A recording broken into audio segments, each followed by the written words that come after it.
Hey, good morning, Collective Youth. It's so good to see you this morning. Today in our daily Devo, we are starting a new book of the Bible, and we are in 1 Corinthians chapter 1.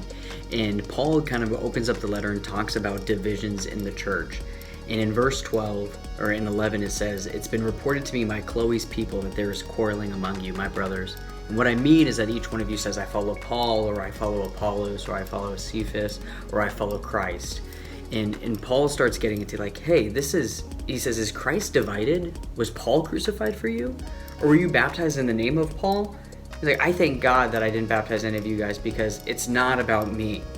And so as we kind of look and how we can look in this into our modern day world right now, right? There's all these different churches, and even in Omaha, right, we have like Stonebridge and Calvary and Lifegate and all these churches, and we should not identify with a pastor. Like, I do not follow Scott Beckenauer, who is the lead pastor of Calvary, but I follow Christ. And even though Scott is one that is shepherding these people in this people group, in this specific body of believers, like, I don't follow Scott Beckenauer. I follow Jesus Christ, and that's who Scott follows.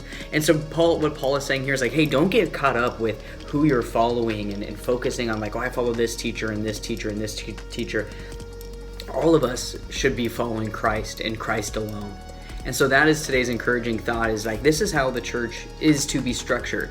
And when we get set on our own ways and our own hearts, and we feel that our preferences take control of what really, really matters, then we see the issue come in. And so today we can feel confident that we don't follow man. We don't follow men or women, or we don't follow leaders of the church, but we follow Christ and Christ alone.